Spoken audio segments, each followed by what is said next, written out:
Okay, good evening and welcome to all of you. My name's Professor Andrew Murray and I'm the Dean of the LSE Law School, and I'm just going to welcome you all here and say a little bit about the loss of Conor and how we're remembering him, and then I'm going to pass over to your chair, who's Lacey, who's going to take you through the rest of this evening.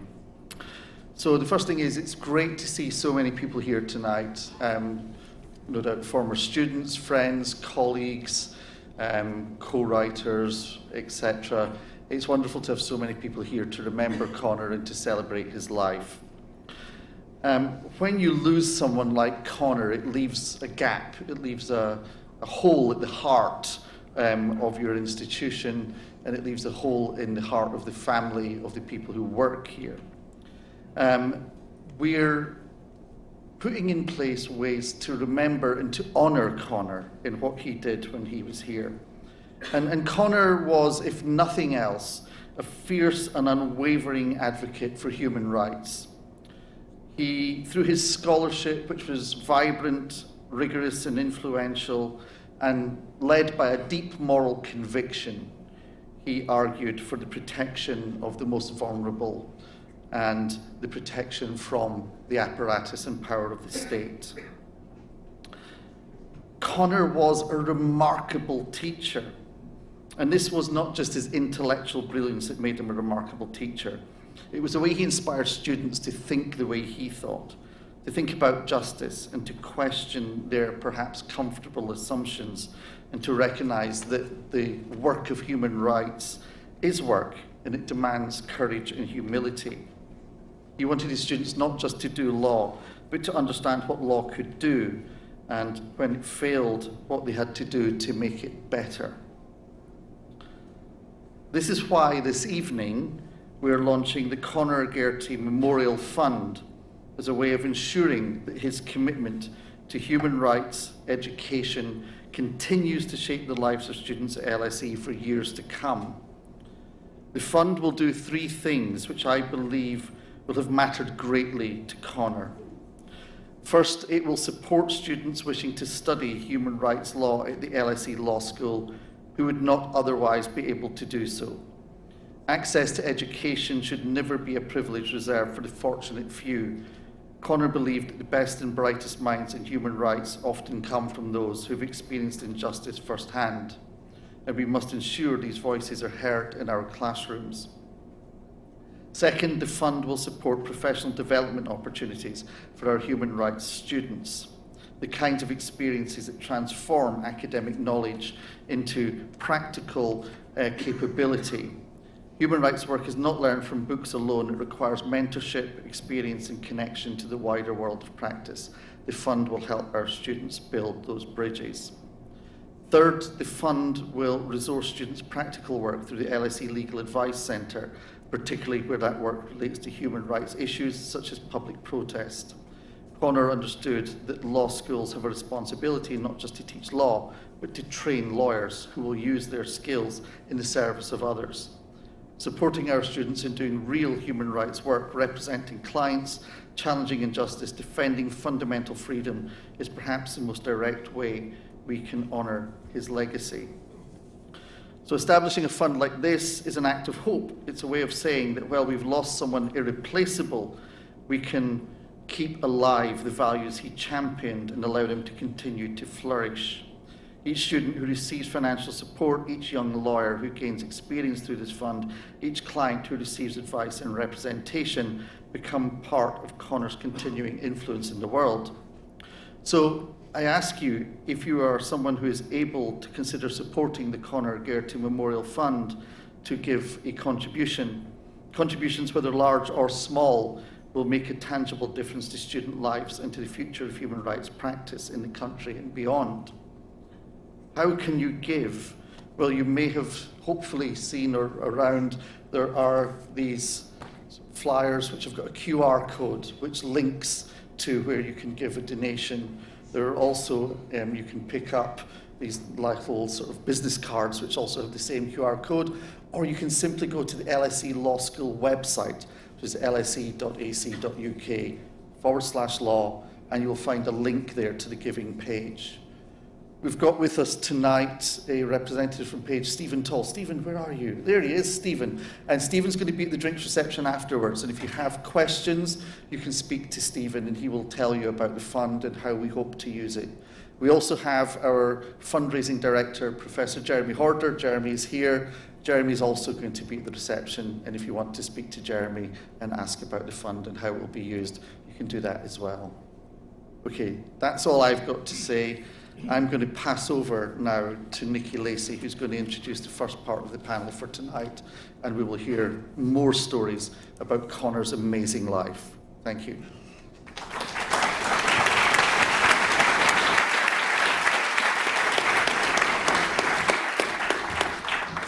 Well, thank you so much, Andrew. Is this working okay? Can you all hear me? Fantastic. I got the special privilege, I'm not quite sure why, of the Shirley Bassey microphone, but everybody else is going to speak from the podium. So my name's Nikki Lacey, and on behalf of myself, my co-chair Sarah Trotter, who's here, we wish you a very, very, very warm welcome here tonight on behalf of the law school, on behalf of the LSE. And yes, is that better? Yeah, okay. I'll try not to get the feedback. Do tell me if it drops. On behalf of the whole of the LSE, I have this privilege. It's, of course, not a privilege that I expected to have or wanted to have, least of all in 2026. But it is still a privilege because I can tell you, and this is the one thing I'm going to say in a way about Conor, that there isn't a person in my department who wouldn't have loved to chair this session and get a chance to say some nice things about Conor, even though they're not on the programme. So I'm not going to abuse my position as chair much, but I'm just going to say a couple of things, which is that I started, of course, by thinking, well, why me? Like, what did I do to earn this privilege? And I'm thinking, okay, I better have a story about how I met Conor. And I'm like, well, the first thing is I couldn't remember when I met Conor, because I've just known Conor forever. He's part of the furniture of my professional life, and as I got to know him better, my friendship circle as well. And of course, like all of us, I miss him terribly. But I do have a very, very vivid memory of my first encounter with Conor when he came to LSE as director of the Centre for Human Rights. I'd been here about 3 or 4 years, I think. I already knew Conor pretty well. So I knew when he was moving in, and I went over to the Centre for Human Rights in a building that, alas, is no longer with us, to greet him and welcome him and say how thrilled I was that he'd arrived. Now, in those days, for those of you who remember the LSE in those days, we all loved the place, but you could not say much that was nice about its campus in those days. Say no more. It was like a sort of sea in my memory. It was a sea of grey with a few bits of blue liner and the odd splash of an LSE red logo, if indeed that had been invented in those days. So that was not LSE's great thing, its campus. So imagine my amazement when I went over to the old St. Philip's North building, one of the grottiest on the campus, which is where the Human Rights Centre was going to be, into this amazing space which had been painted a vibrant green. It was absolutely amazing, and that memory of seeing Conor amid lots of books with Diane, unpacking everything, just sort of to me, it symbolises the light, the difference, the determination, the capacity to negotiate with people. I can tell you, getting your office painted bright green in LSE is no easy matter. So, this was a sort of symbol in my mind. And then, really, just in the last few years, Conor, I've had the enormous delight of having Conor as my neighbour in the office. And you all knew him, I imagine, or knew of him. So you'll have a sense of just what a delight that was. I mean, he brought joy into my life. I looked forward to going to work in a sort of particular way because I knew there would be laughter, there would be fun, there would be occasional, not so often, but drop in volume, which would tell me that Conor was engaging in some important conspiracy or political negotiation, or possibly swapping a really good bit of gossip. So, he was. Now, the final thing in just welcoming you all, because I think we've got a very diverse audience from both LSE and beyond, and I'm absolutely thrilled to see you here. And I want to say a final thing about Conor in relation to that. Conor, as we know, had leadership roles in 3 different academic bits of the LSE, which is already pretty extraordinary. His academic network stretched entirely across the LSE, but Conor's networks and friendships across the LSE were by no means restricted to the academic staff. He had real friendships with people in every division in this school, among PSS colleagues, among security staff, the catering staff, the estates division, even the senior management team. That's just what a liberal he was. He was just the most amazing colleague, and I miss him sorely. So, to move to our wonderful panel, and let me just say a couple of practical words, because this is a very unusual LSE event. Of course, we do celebrate our dear ones, but we also usually have a robust debate. Many of us have been debating Conor's work all day. This evening is different. It's really for us to remember Conor as the whole person he was, in all its dimensions. And that, I think, is beautifully symbolised not only by the wide range of people, including many students here tonight. We all know students were very, very dear to Conor's heart. But also in the diversity of the speakers. We've got an amazing speaker panel. As you may have noticed, and this has been the stuff of my nightmares recently, we have got rather a large panel. I've got my red card. I know I won't need it because they're all very, very compliant, nice people. And we are, however, too many to fit on the stage. So we're going to do this in 2 halves. We are not going to have a Q&A. We are going to do it in 2 halves. I will introduce this panel of 4. They will each, in turn, they will speak in the order in which I introduce them. I'll introduce them all at once. The introductions will be very, very brief because you've come here to hear from them about Conor and their relationship with Conor, not from me. We will then have a 5-minute break while these friends leave the stage and the second panel comes on. I will introduce the second panel. We'll move on from there. We may finish a little before 8, and we very much hope that you will all come and join us at the reception afterwards. So without any further ado, our first panel, in the order in which they will speak, are to my right at the end is Roy Foster, who's Honorary Fellow of Hertford College, Oxford, and a former Carroll Professor of Irish History. Roy's an extremely distinguished historian of Irish cultural, social, and political history, really the preeminent historian, and a biographer of an acclaimed biography of W.B. Yeats. Next is Dominic Grieve KC, who is a British barrister and campaigner and a former politician who served as Shadow Home Secretary from 2008 to 2009, and then as Attorney General in England and Wales from 2010 to 2014. And Conor, I know, was very, very fond of Dominic and really appreciated, because we know Conor always liked to work across whatever differences of opinion around their shared commitments, which were deep, and we'll be hearing about them.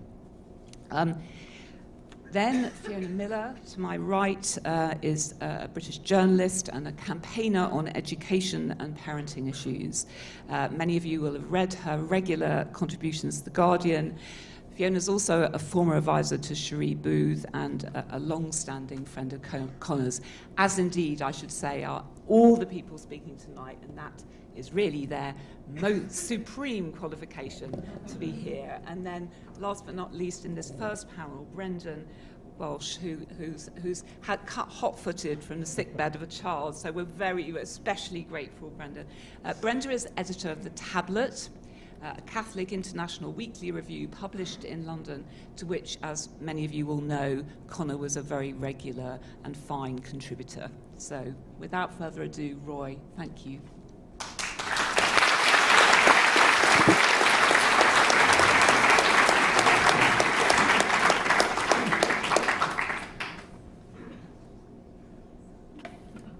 I first met Conor in the mid-1980s when he was still teaching at Cambridge. We met through our joint membership of the British Irish Association. This was an idiosyncratic pressure group which organised annual conferences at an Oxbridge college where academics, civil servants and politicians from Britain and Ireland met to discuss the continuing crisis in Northern Ireland. Exchanges at these events were pretty unbuttoned, thanks to the combination of late nights, Chatham House rules and flowing alcohol. Conor was predictably in his element. These annual events were planned at BIA committee meetings held in a rabbit warren of Soho offices owned by the Rowntree Trust. The committee included some Anglo-Irish grandees and the heads of Oxbridge colleges, besides well-meaning junior academics like Conor and myself. It was then run by the formidable Marigold Johnson. Thanks to the occasional titled member and Marigold's ringing cut-glass accent, Dublin cynics cruelly christened the BIA Toffs Against Terrorism. But it did a lot of valuable work at a grim time, and it still does. Conor was the most committed and energetic of members, but he could never resist stirring things up. I quickly learned to spot that spark of devilment in his eye, and the word should be pronounced divilment, to give it its true Irish inclination. It's nothing to do with demonic possession, it's to do with sheer, unadulterated mischief. And then there was the irresistible grin, and then a mischievous interpolation or a satirical tongue-in-cheek pronouncement. We became fast friends, living near each other in Kentish Town, walking our dogs together on Hampstead Heath, and endlessly talking. When I remember our conversations, I'm struck all over again at how intensely Conor engaged with you. There were no digressions, no mental laziness, always an unbending concentration on the issue at hand and what you thought about it. My wife Aisling referred to it as Conor turning the headlamps on. Much of our talk concerned Ireland. Conor came from a prominent legal family in County Longford, with close connections to the revolutionary gratin in the early 20th century. One ancestor was Kitty Kiernan, the fiancée of the legendary guerrilla leader Michael Collins. Another was Joseph McGuinness, one of the first Sinn Féin MPs elected in 1917, beginning the landslide that carried away the old Home Rule Party. Another relative, Bridget Lyons Thornton, played a leading role in the Republican women's movement Cumann na mBan. She lived into her 90s, and Conor knew her well in her old age. When I came to write a book about that extraordinary revolutionary generation, Conor enthusiastically offered me useful leads and insights. And I was struck at how warmly he felt about his rooted connection to this tradition. Who but Conor could have given a provocative lecture entitled, "Was Michael Collins a terrorist or a human rights worker?" At the same time, it was equally striking how easily he moved through the English metropolitan academic and legal worlds, where his brilliant gifts had carried him via Cambridge, KCL, the English Bar, and finally, and so happily, to LSE. This followed a stellar university career in Dublin. But as we've heard today, he remained grounded argumentatively in issues of human rights and the attempted definition and containment of terrorism. And this was true from his very first book, jointly written with Keith Ewing, Freedom Under Thatcher, which I've been rereading and thinking how extraordinarily and sometimes chillingly prescient it is. Today, Gráinne ní Gráillich said that the writing of this book reflected the issues of wrongful arrest and imprisonment inseparable from the experience of Irish people in Britain during the worst years of the Northern Irish crisis. And I think that's absolutely true. Conor could be excoriating about the limitations and bigotry of the Ireland of his youth, but he always exemplified, in the most distinguished way, the syndrome whereby the Irish abroad retain an abiding commitment to the place they still call home. I remember him making this clear in a hilarious speech at the great party in Lady Somerset Road following his and Aoife's wedding 11 years ago.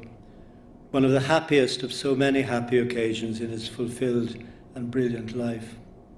As has been pointed out earlier today, in Conor's later writings, a darker and gloomier perspective creeps in, and that's inevitable in these dark times. But he never lost that inspired sense of mischief. On what would be, incredibly, our last walk on the heath last year, we encountered a writer friend of mine to whom I said, truthfully, that I was halfway through his new book. Too late I spotted that spark in Conor's eye, that irrepressible grin, the divilment, the headlamps coming up. "Do you know," he said pityingly to the proud author, "you're the 5th person we've met up here this morning." And he said the same thing to all of them. The poor writer was nonplussed, but it made Conor's day. Conor was, as we say in Ireland, priceless. Though he knew great sadnesses, especially the early death of his first wife Diane, he lived the most multifarious of lives and enjoyed every minute of the good times. Fiona Nolan, in her talk today, invoked the Irish poets Patrick Kavanagh and Seamus Heaney. It was another Irish poet, W.B. Yeats, who said that his ambition was to hold in one thought reality and justice. I think that was Conor's ambition and his achievement too. And it's with Yeats I want to end. When I heard, incredulously, that we had lost him so suddenly, I thought at once of some lines of Yeats's, a poem on people who live at full tilt and die too soon. Some burn damp faggots, others may consume the entire combustible world in one small room, as though dried straw, and if we turn about, the bare chimney is gone black out, because the work had finished in that flare. But as today has demonstrated, Conor's work will endure undiminished, and so will the memory of a unique, brilliant, and beloved man. Thank you.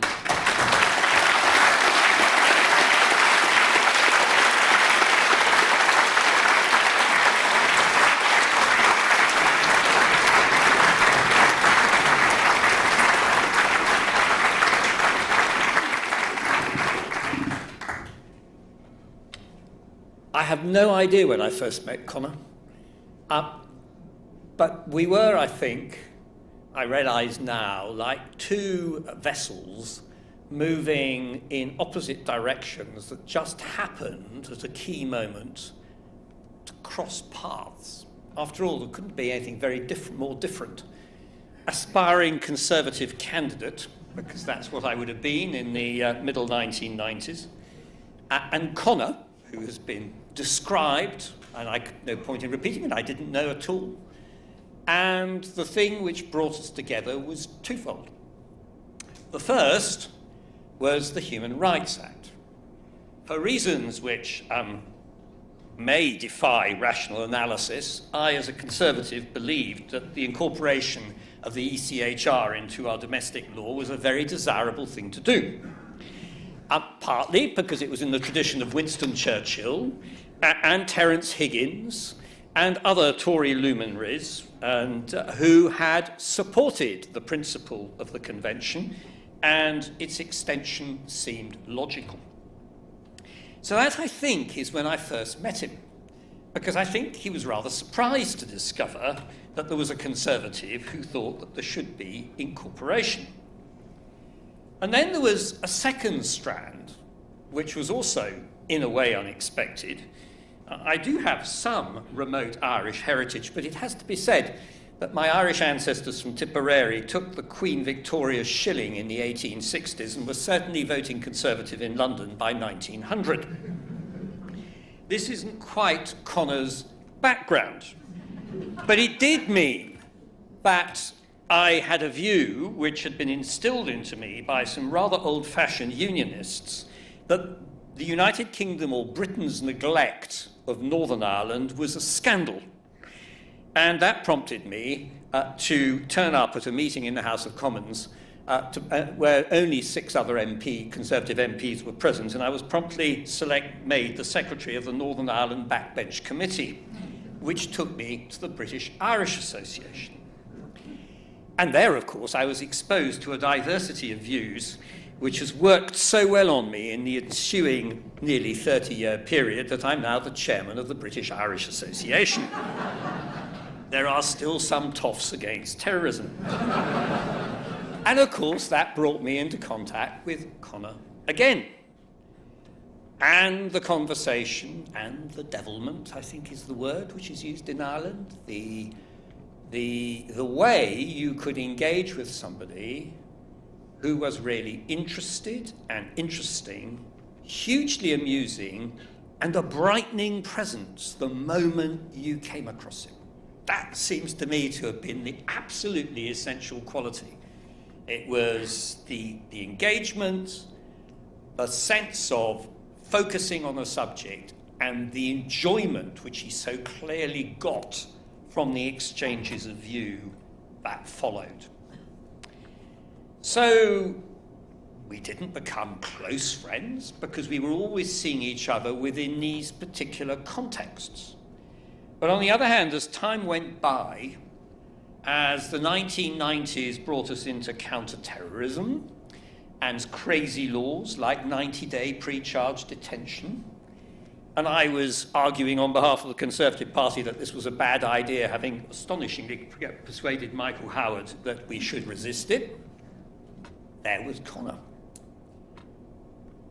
Almost smiling at me, I always stood on the sidelines and sort of giving me a prod, an intellectual prod, a thinking prod, a prod about my own thoughts and ideas and views. And then I became Attorney General, and a whole pack of problems comes and lands on the shoulders of Attorneys General, which probably the principal one was that David Cameron had an obsession about replacing the Human Rights Act with a British Bill of Rights, which mercifully has not yet happened. And I was trying gently to persuade him that this was a bad idea, which I failed to do because he got rid of me.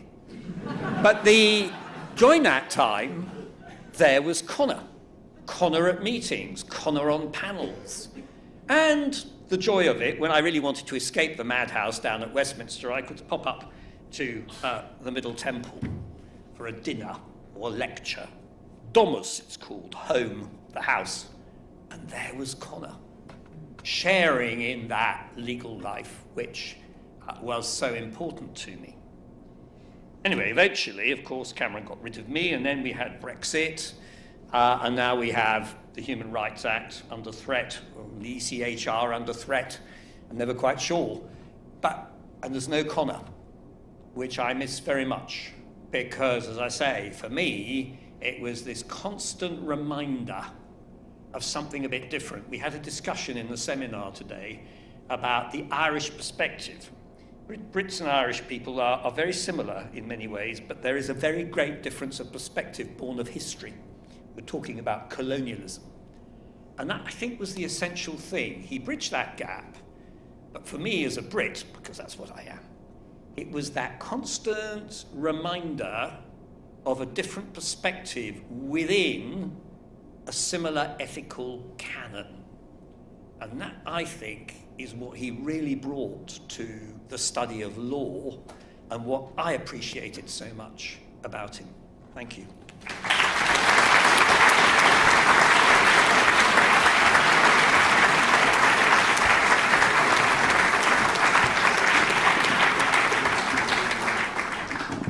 Hello, I'm Fiona, and thank you for inviting me here tonight. I'm here to tell you a little bit about Conor in a slightly different setting, which is his contribution to his local community, and particularly his involvement in his local schools. I first met Conor in 2008. I was the governor at William Ellis School in Camden, which at the time was going through some difficulties. Another governor and North London lawyer, Nick Blake, felt correctly that Conor, a recent new parent to the school, would bring valuable new skills to our governing body, and so began a great partnership. Aoife jokingly refers to me as Conor's governor girlfriend. I became the chair of the governing body, Conor was vice chair, and we helped to steer the school back to stability and success, both of us staying on long after our sons had left. Diane, Conor's first wife, was an energetic leader in the School Parent-Teacher Association, and I know that Aoife plays an equally active role in our local schools today. So this is a family that believes in service and gives a great deal back, and I think that matters a lot. But to understand Conor's contribution, I'd like to explain a little bit about what it's like being a school governor. Schools are probably the most scrutinised part of the public sector. You may not think that in the university sector, but trust me, it's true. Naming and shaming have long been celebrated as a way of getting improvement. And it's not unusual for head teachers and chairs of governors to be thrown to the wolves if Ofsted or the league tables don't really go your way. So meetings can be an endless groundhog day of data, compliance, and occasionally fear. And it's fair to say that humour wasn't very often present. But that's not the case when Conor was around, because he would unfailingly start every meeting with a joke to put people at their ease. He was interested and concerned in the well-being of absolutely everyone, from the head teacher to the pupils and to the support staff. He believed profoundly that we had to balance this with our, what I would call tick box responsibilities. And it goes without saying, and others have said this, that he cared passionately about equality and justice. This made him a formidable chair of most of our exclusion panels, which everyone else happily ceded to him. And no governor with an ounce of humanity would want to condemn a child to being excluded from school at such a young age. But pity any school leader, lawyer or advocate who came before Conor without a well-made case that followed the correct process. Because beneath his warmth and humour there was a very steely mind, as you all know. He knew when to intervene and when not to intervene. And he also had the intellectual self-confidence to interrogate some of the ludicrous fads that came down from central government. Perhaps more importantly, he gave his governors and the head teacher the confidence to do what was right for our pupils rather than what was right for the school. And believe me, quite often there's a conflict between those two things. And nowhere was this more obvious than during the coalition years, when the threat of academisation and free schools was everywhere. Soldiers, blazers, boaters, teaching Latin were going to magically transform the classroom. And anyone who didn't sign up to Michael Gove's ideas was badged as an ideological member of the blob. This was after a 1950s sci-fi film in which a gelatinous life form consumes everything it touches. One particularly challenging issue for us was the requirement for all schools to promote fundamental British values as part of the PREVENT programme. Conor was commissioned to write a note on this for the governing body, and the first draft came back only to me, prefaced by the words, "Irish people can be trusted to understand British values better than most." We were subjected to them for 600 years. And the next line read, "Whoops, sorry, don't worry, the attached is very moderate." And it was moderate, but it was also clever because it gently dissected the government requirement, which incidentally seems to have vanished, not surprisingly, questioned the distinction between fundamental and non-fundamental values, and between British values and universal values. And it allowed a school with a highly diverse intake to frame a policy in a way which suited us. Above all, though, I valued Conor's friendship at this time. He was, and always will be, one of the most interesting people I've ever known. He was fantastically well informed and with an opinion on most things, as you know, but also curious to know more about people and issues he didn't fully understand. When I was preparing these remarks, I went back over my emails from Conor in the last 15 years. And in between discussions about what should be on the agenda of the School Improvement Committee and some of the foibles of our colleagues, because as you know, he loved a good gossip, would be Conor's views on most of the issues of the day. Brexit, COVID regulations, the Catholic Church, the Tories, Labour politicians, Irish politicians, private schools, which he loathed, the amount paid to the chair of governors at Eton, and pompous people who corrected small grammatical errors.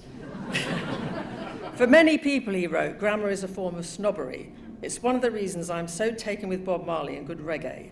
It's on its own terms in its use of language.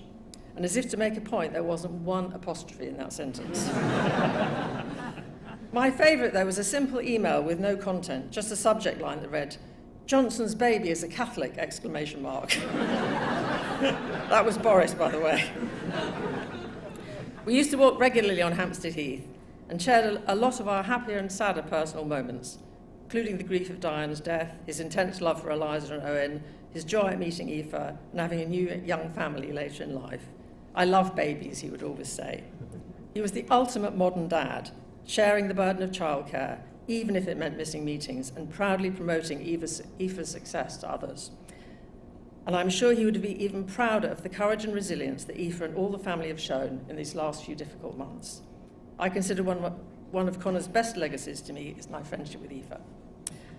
I was fortunate enough to see Conor several times in the week before he died, once at a local party and once for a long walk on the heath, which obviously many people did with Conor. And there was a lot to talk about. The situation in Gaza and the serial arrests of Palestine Action activists continue to dominate the headlines. And every week I think of something I would like to ask his opinion about. And I know for a fact he would have been in touch as the events of the last week unfolded and the unsavoury relationships of entitled, powerful people, mostly men, who had lost touch with basic values, were laid bare for everyone to see. For all his stellar career and standing as an academic, lawyer, journalist and human rights advocate, Conor never lost sight of his values. He never lost sight of the power of making a difference from the bottom up, however trivial or unimportant that problem was, rather than just taking the glory that the limelight can provide.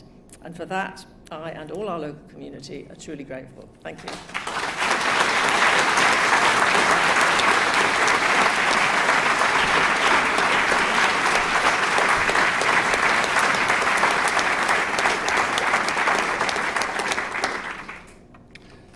Hello, my name is Brendan Walsh, and I'm the editor of The Tablet, the international Catholic weekly founded in 1840. Sometimes I do feel every minute of 186 years old. Conor was a frequent contributor to The Tablet. And all of us who know Conor know what contributor means for Conor.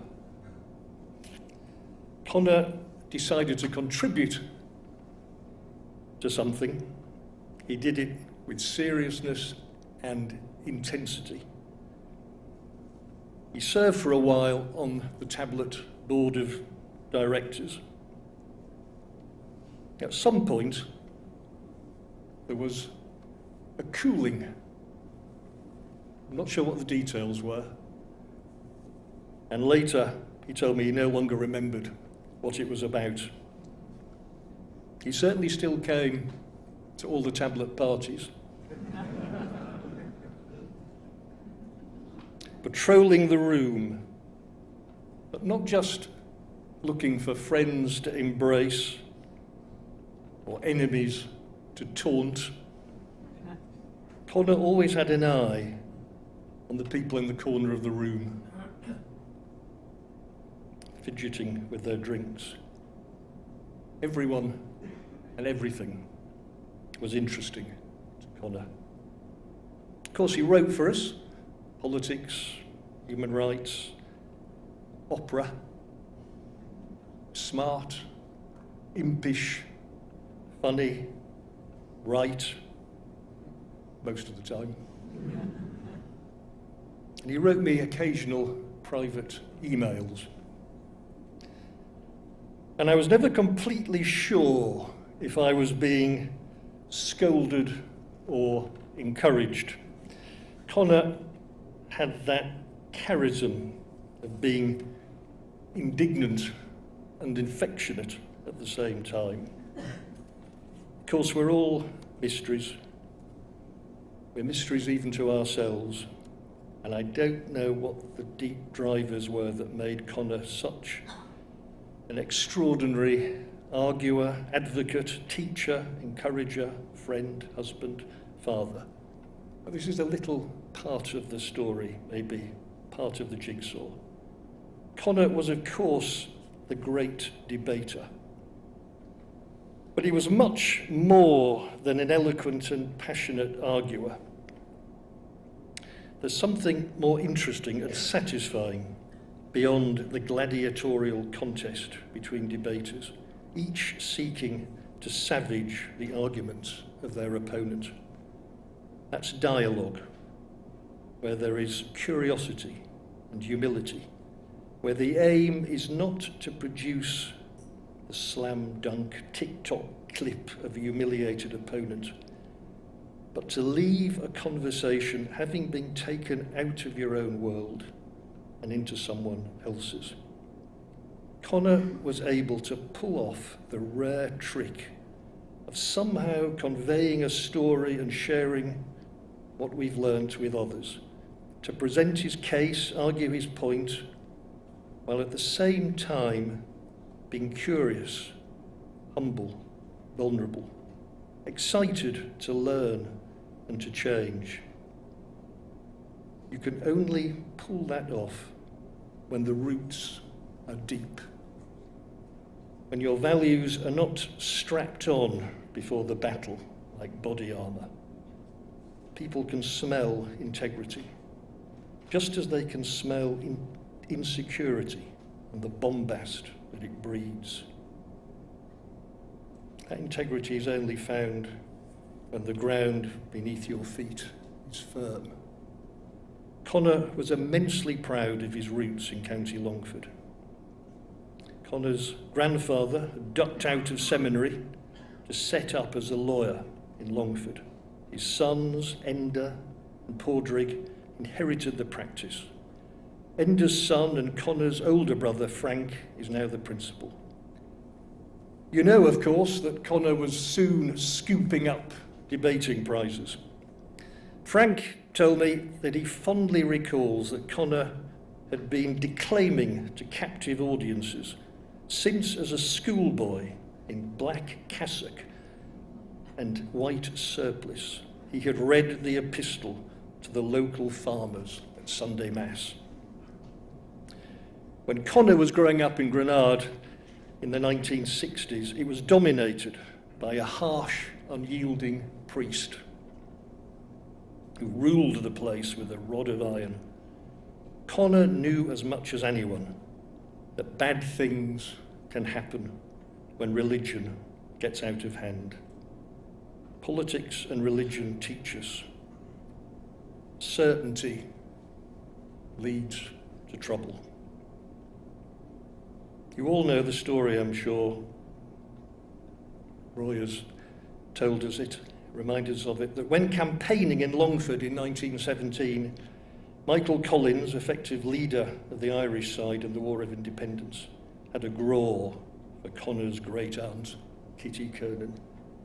In the great Irish divide between the dry purists and the supple pragmatists, Conor was always drawn more to Michael Collins's flair and flexibility than to Eamon de Valera's ideological primness. Conor was a rare celebrant of the truth that compromise requires more courage than unyielding certainty. Conor was aware of the bossiness of popes as much as of judges. He was thrilled by the late Pope Francis, the great stirrer of the Catholic pot, a refreshing astonishment after the seemingly well-entrenched, unhesitant certainties of the John Paul II and Benedict era.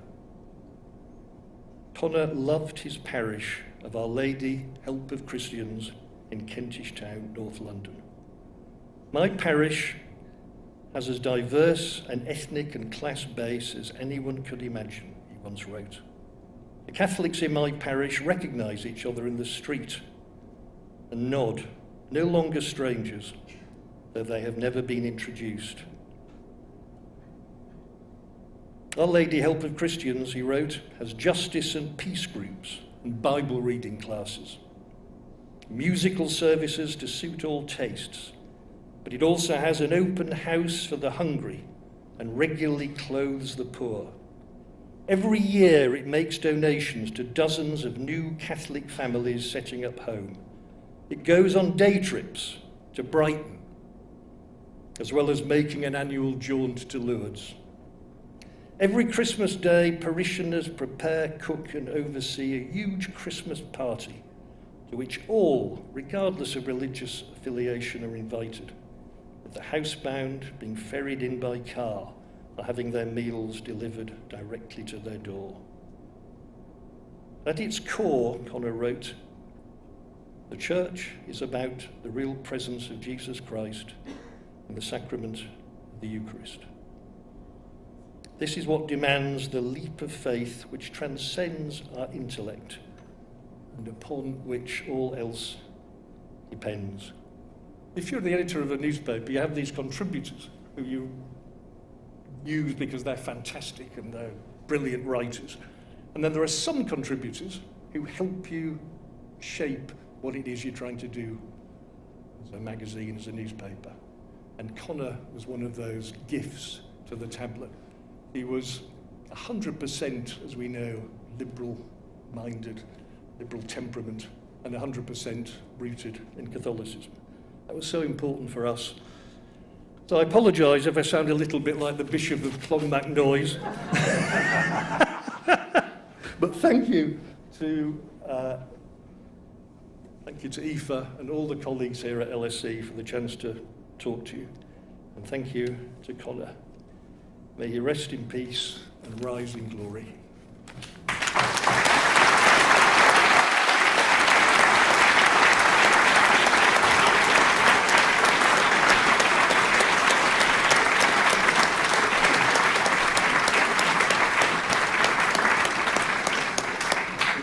Thank you also very much for sharing your thoughts and bringing Conor so presently here.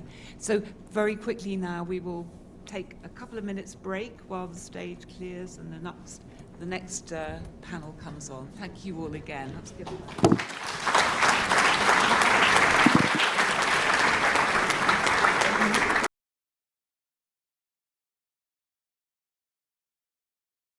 Okay, thank you all so very much. That's great, and it's wonderful to welcome this second panel. So I'm going to introduce them in a slightly different order because I'm going to start with really the person who's first, and that is Aoife Nolan, who, as you probably all know, is Conor's partner. Is also, however, a very, very distinguished human rights lawyer in her own right. She is Professor of International Human Rights Law at the University of Nottingham, and she's there where she's the director of the Centre for Human Rights. She is president of the Council of Europe's European Committee of Social Rights. And Aoife is here representing everything Conor loved and represented and stood for in terms of both personal values and professional values and political and moral commitments, and also as the representative of, I was going to say this, Aoife, of the family more generally, which we all who knew Conor know he took intense delight and joy and pride in. So it's wonderful to have so many of you here. I'm then going to introduce, as I did before, just very briefly the other speakers. It's sort of the home team now on the stage, all of us. So very, very briefly, in the order in which they will speak, we have Fatima Ahdash, very much following on from what was said earlier. Fatima is one of Conor's doctoral students, and she worked on PREVENT programme. And she is now at the University of Hamad bin Khalifa in Qatar, and she is a specialist in national security, family law, child rights and human rights and their interactions. I don't know what you do in your spare time, Fatima. And then my dear colleagues, Gerry Simpson, Professor here of Public International Law, and Luke McDonagh. Luke, also Associate Professor of Law and a Specialist in Intellectual Property and Constitutional Law, and as again, great friends of Conor's. So thank you all so much.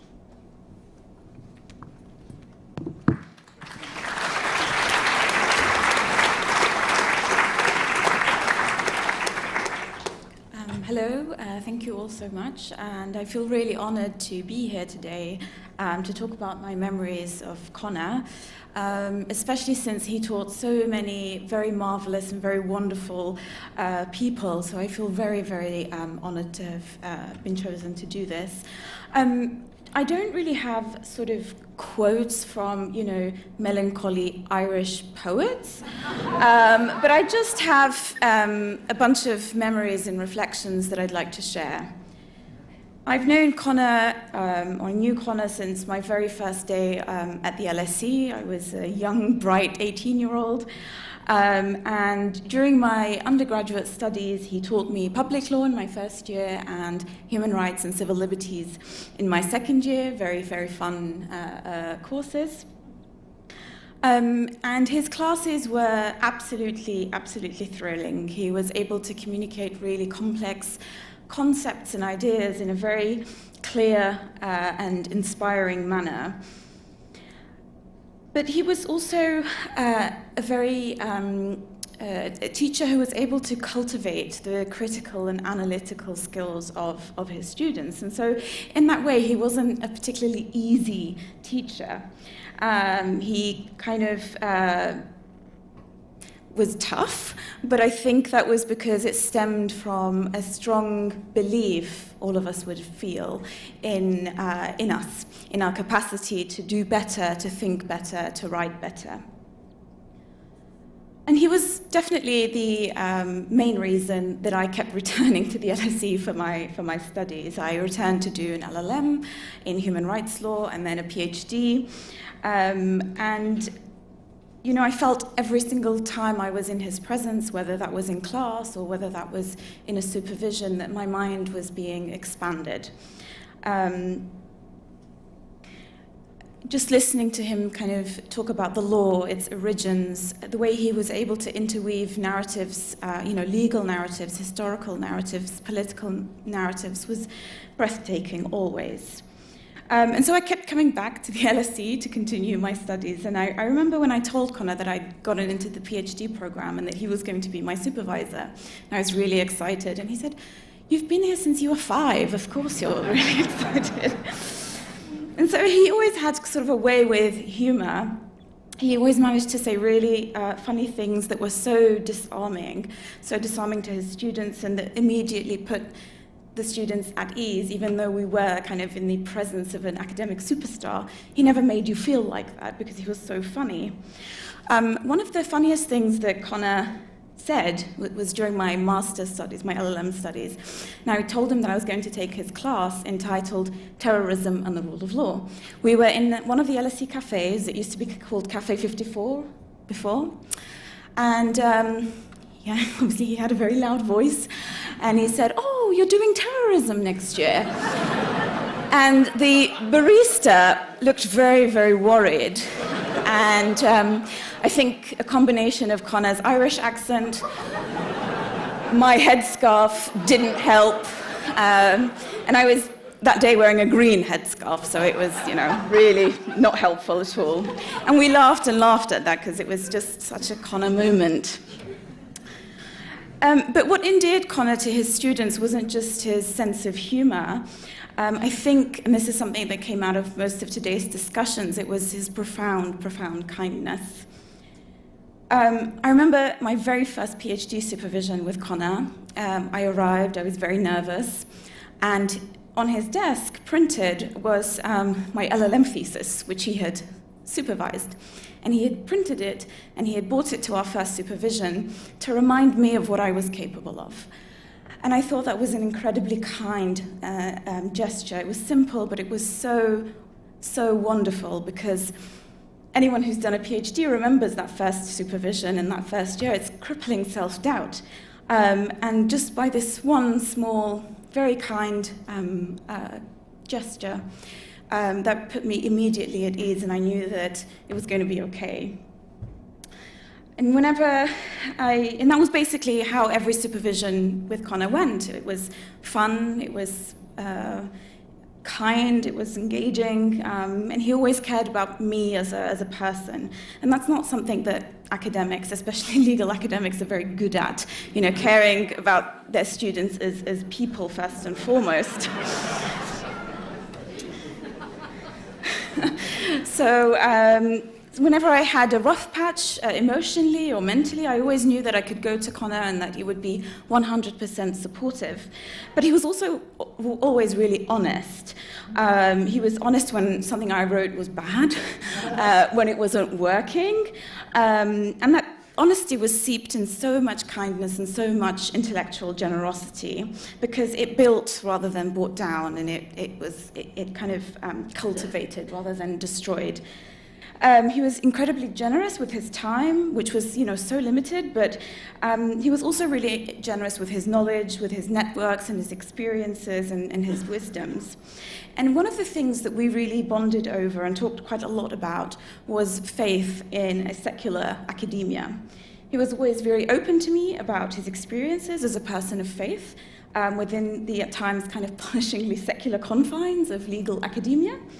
And to me, that openness, even though I'm obviously of a very different faith, was extremely helpful and extremely welcoming. I felt a lot less lonely in my kind of own experiences, and I was really grateful for the opportunity to talk quite openly about God. It wasn't embarrassing. I didn't have to do any throat clearing or any self-censorship. And that to me was really, really special. And Conor's kindness and his generosity, extended well beyond my PhD years. Every time I had an interview for a job, I was told at the interview that Conor had written me a great reference. Every time I'd met someone that we both knew, they told me that Conor had spoken of me in very high terms, and I think it was that kind of generosity that I didn't even know about that opened so many doors that I know definitely would have otherwise been shut. And he always also checked in on me, even after my PhD. I remember during the devastating flooding that hit my home region in eastern Libya in September 2023, he was one of the few people who actually wrote to ask how I was, how my family was doing. When Doha, my current hometown, was struck first by Iranian and then Israeli missiles, he checked in immediately and expressed his solidarity. So I'll really miss my kind, funny supervisor, my generous mentor. I'll miss talking about law, talking about our favourite novelists, from Henry James to Sally Rooney, and I'll miss talking about the kind of state of the world and our roles in it. And I'll miss dearly having a safe space and a support network that I can always go to. May you rest in peace, Conor. May the God we both spoke of, and about which we shared quite a lot of love, bless you in your eternal rest, and shower your soul with mercy and blessings. Amen.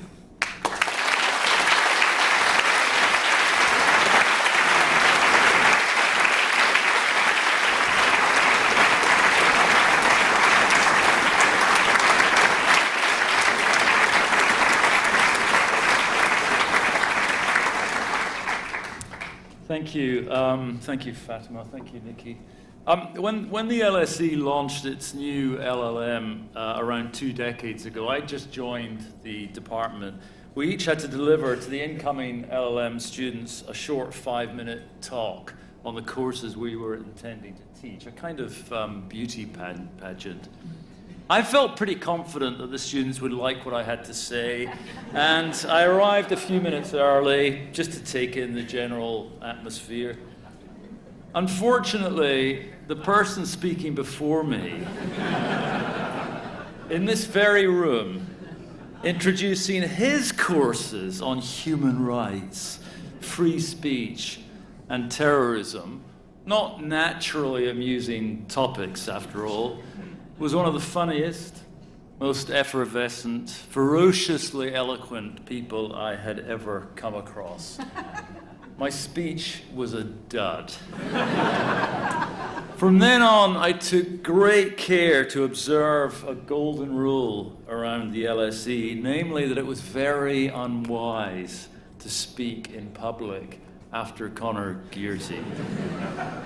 So even as recently as 2 years ago, when the LSE had one of its very first events on Gaza, and I was to be on a panel with Conor, I remember the organisers asking if I had any preferences around the speaking order. Yes, I said. I want to speak before Conor, a long time before Conor. Maybe a week before Conor. Sure enough, Conor was electrifying that night. The audience applauded during his talk. Well, you might as well get your applause in early. And little wonder he spoke with such a fire in his belly that night combining passionate engagement with a relentless accumulation of forensic argument and rhetorical alchemy. How we will need Conor's voice in the years ahead, how that ringing voice will be listened for and missed. Our Dean, Andrew Murray, wrote to us the day after Conor died and referred to Conor's immense contribution as a public intellectual and as a lawyer. But he said that what mattered for us here at the LSE is that we had lost a friend. At one of our annual away days for the law school, various prizes were handed out for the wittiest person, the person with the best stories, the most well-liked person. Conor won the first of those awards, but in truth, he might well have just won all of them. He was, after all, supremely gregarious. He rarely passed my room without coming in to conspire about some new post in the school, or an event he thought we could organize together, or to celebrate/bemoan a political resignation. These encounters always ended with us laughing about some ridiculousness in academic or political life. His door, meanwhile, was always open, with Conor sometimes to be seen wearing his legendary high-vis cycling jacket. Had he arrived, or was he just leaving? Pounding away at his computer, or talking excitedly on the phone to the foreign secretary, or in person to an awestruck undergraduate student.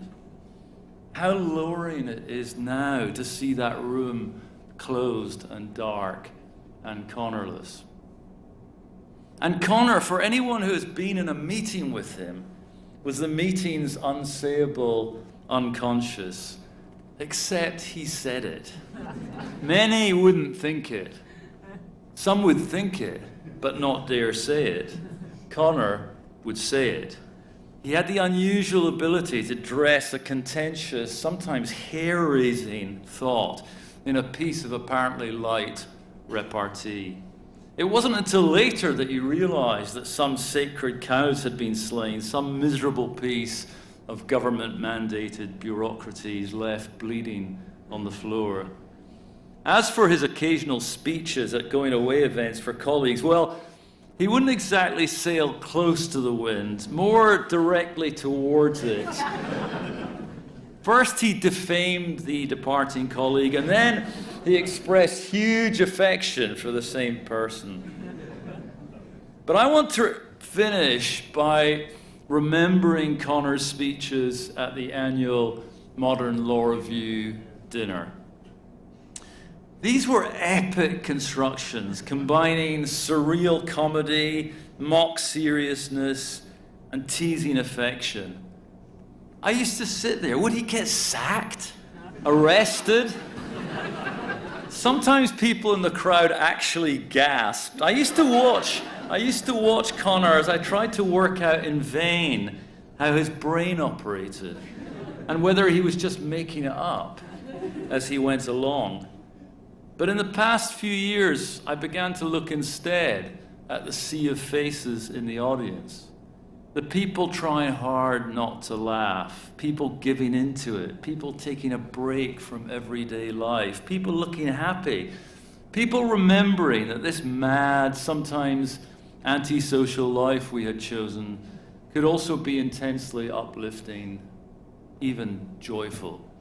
I know it's too late to thank Conor for all this, but thank you, Conor, for all this.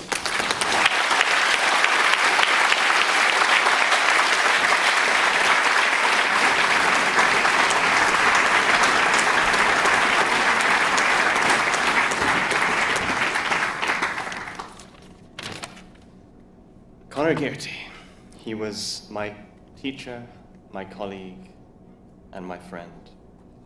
And we are a community here tonight of many friends and colleagues, Conor.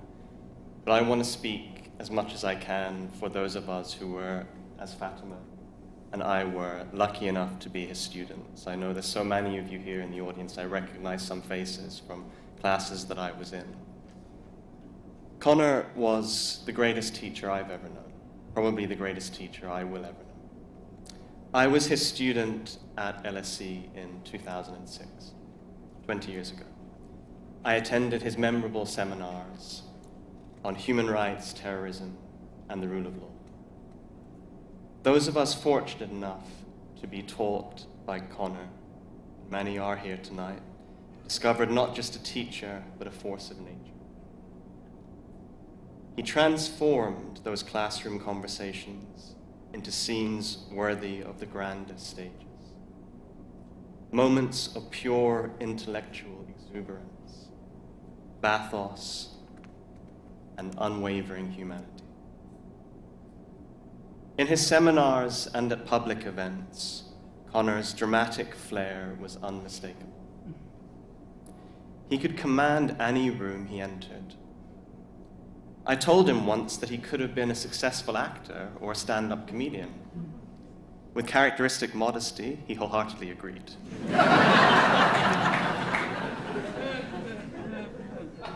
Yet beneath this theatrical experience and this theatrical exterior lay the heart of a true educator. Someone who didn't just impart knowledge, but ignited passion in others. Like all natural teachers, his encouragement wasn't empty praise. It was genuine recognition. He saw our talent, and he pushed us to be as bold and as brilliant as he was. When I moved on to do my PhD research at Queen Mary, I stayed in touch with Conor. And when I returned to LSE as a fellow in 2011, I became his colleague. I graduated from student to colleague. Conor had just lost his first wife and was grieving. But even at that point, he still found time to meet me and offer me advice on life at LSE. He possessed the rare gift of making every interaction feel significant, every conversation a performance worth witnessing. When I left LSE in 2013, Conor remained in touch. By this stage, I had graduated, and again, this time to become a friend. We continued to share good news with each other, like his marriage to Aoife and the births of their 2 girls, my marriage to Rothnah. Rothnah and I had actually met at LSE while on the Masters, and some of our first conversations had been talking about the very things that Conor had been teaching us. Rothnah was also a much better student than me, and she went off to become a human rights lawyer, so Conor was much more proud of her than me. Over the years, our friendship developed steadily, coming into fruition when I returned to LSE in 2020. Over the past 2.5 years, we became particularly close, co-organizing public events on Palestine, a cause Conor supported fearlessly throughout his life. The most notable of these was in May 2024, an event called Academic Freedom after the destruction of Gaza's universities. Conor chaired the event. It featured 4 Palestinian scholars, including Safa Jabber, who's here tonight. Conor's daughter Eliza was there. It took place in the Marshall Building, only a few days after it had been occupied by the student encampment. Amid the uproar, Conor was in his element. Liaising between the students and LSE management, he convinced LSE security to allow the event to go ahead upstairs, while also allowing the students downstairs in the camp to watch it via a big screen. Uniquely, Conor was trusted by both the students and the management of the university. The Palestinian scholar Mesna Kato had played the same role at the University of Cambridge, liaising between the encampment and management, a very difficult job. Mesna once asked Conor, "Didn't you find it such hard work and very tiring?" Conor replied, "I loved it. I loved being at the center of things." And that was Conor. He believed in this institution and he made it a better place. His final message to me, delivered the day before his passing, contained merely 2 words about the absurdity of the prescription of Palestine action. Black satire. Even in his last communication, he remained true to his nature, provocative, thoughtful, and resolute. As a friend, his loyalty was absolute and his timing impeccable. Unerringly, he appeared at my best moments to celebrate my achievements, and at my lowest moments to offer support, always knowing exactly when his presence was needed. It was profoundly moving to discover how deeply he admired the best qualities of those he loved. Even as he possessed an acute awareness of his own brilliance and the love that surrounded him. Conor had no time for false modesty or self-deprecation. You all know that, though you know him well. He knew his worth. He relished his talents, and he never diminished himself for others' comfort. Yet this confidence never tipped into arrogance, for his saving grace was an incomparable sense of humor. It kept him grounded and endlessly endearing. Conor also loved music, and it's fitting that his last piece for the tablet, edited by Brendan, published just the day before he died, was about Wagner's operas. I had the privilege of playing music for Conor twice, Irish traditional music, jigs and reels, at my book launch in 2022 here at LSE, and once at our home about a year ago when Rothan and I hosted Aoife and Conor. When I heard of Conor's sudden passing, I remembered a Wigmore Hall concert that I had attended with our mutual friend Tom Poole. It was Sir Andras Schiff playing Bach's The Art of Fugue. The piece is thought to be among the last that Johann Sebastian Bach composed before he died. And it ends abruptly, mid-measure, incomplete. The music delivered a message that haunts me still. All lives are unfinished. Nive alehaid arish on. We will never see his like again. Thank you.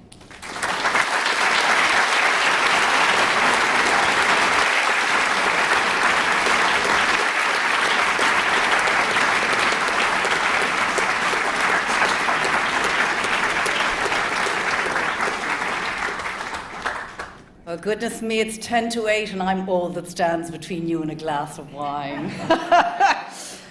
I want to start by saying something that quite a lot of people have said to me, both directly and indirectly about today. Conor would have loved it, right? A whole day of people talking about him, praising his work, celebrating him. He would have been like the cat who got the cream, buzzing around different groups as gossiping away, chatting away, laughing loudly and almost certainly inappropriately during the different presentations.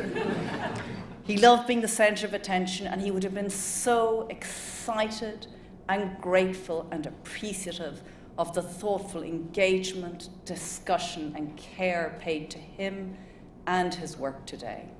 Huge thanks to everyone for that. And I'm afraid I'm going to steal a quote from Eliza, the eldest child in our family, Conor, myself and Diane's, from the funeral. And she said that Conor, and I'm kind of echoing what Luke and others have said, Conor got a massive kick out of his success and status. Humility was not something he suffered with. But he never seemed to think he was better than anyone else. It felt more like he was enjoying life so much and wanted you to get on the ride with him. And what a ride this evening, and indeed all of today, has been. Conor is definitely watching it and enjoying it hugely, though undoubtedly massively, intensely frustrated not to have the opportunity to have the final word. He would have loved this slot.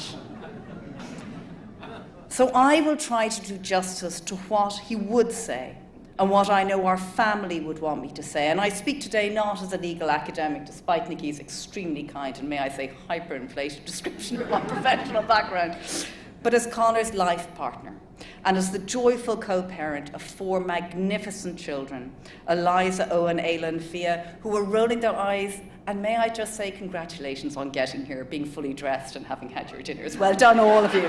And to Sarah and Simon, their partners, who I suspect are the people responsible for this. So and Moira, of course.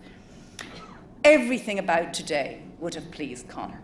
He loved LSE, he loved his students, he loved academia, he loved Matrix, he loved politics, he loved journalism, and he loved public debate.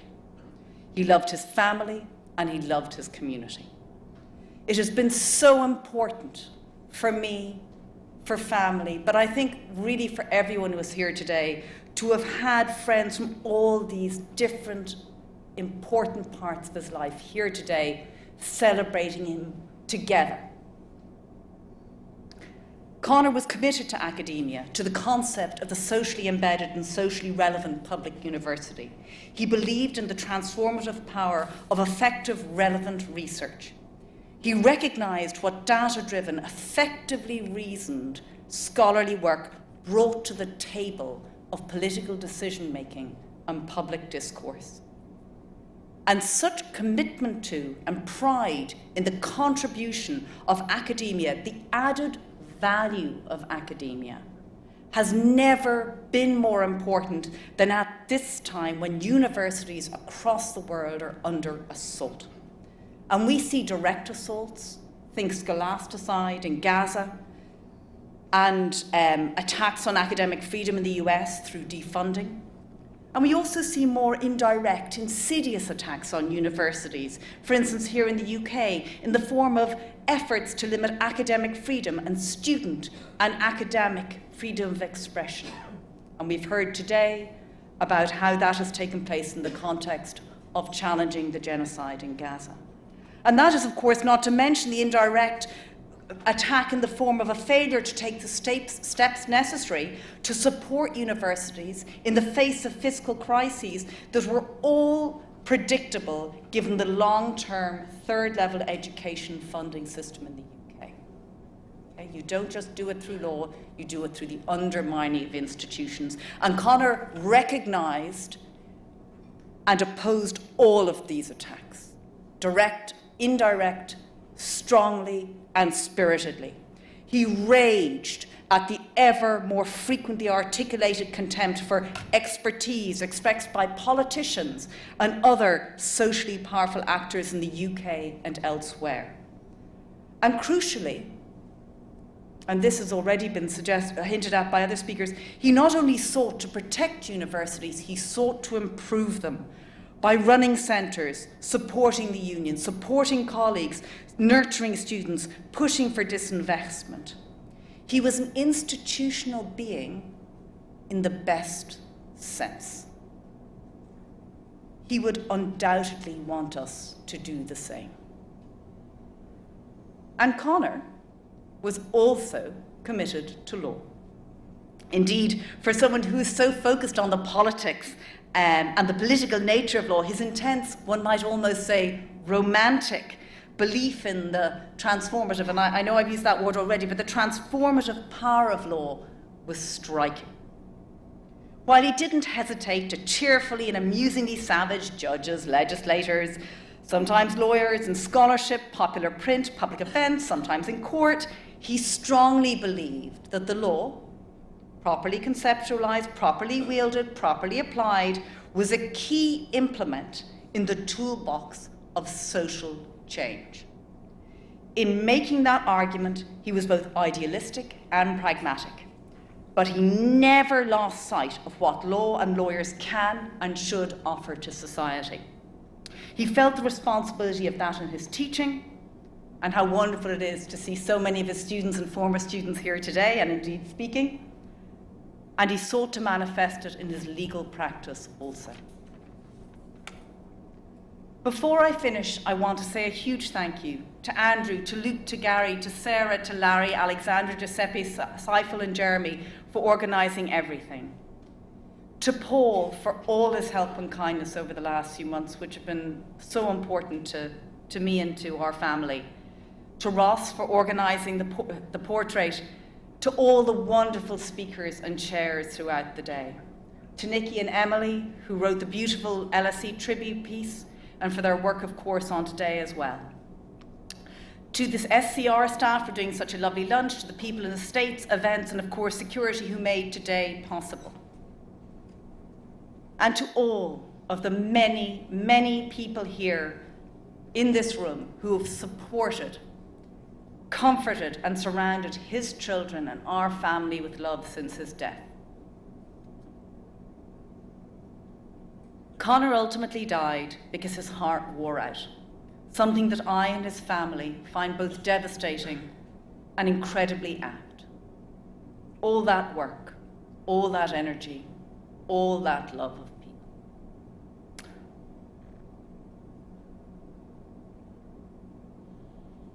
I want to finish with a poem that I think captures something important about Conor.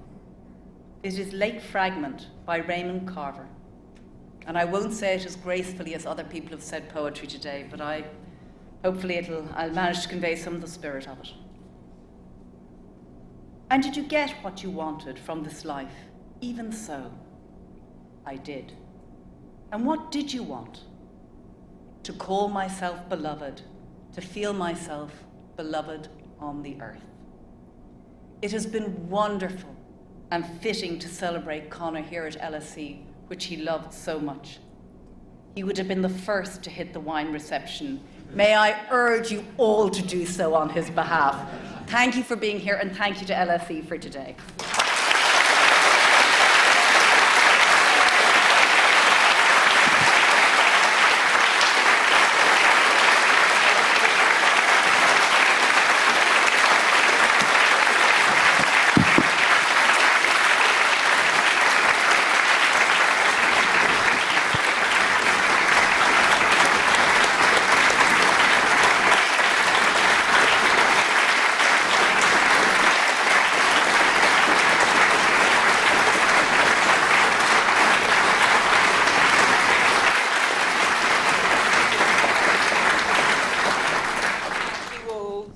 Aoife, you've said it. What an apt way to finish our celebration of Conor, who was a party animal. Let's celebrate upstairs. Please, would you all come and join us up on the 5th floor in the senior dining room for this final part of this celebration of Conor Gearty's life. Thank you, Nikki.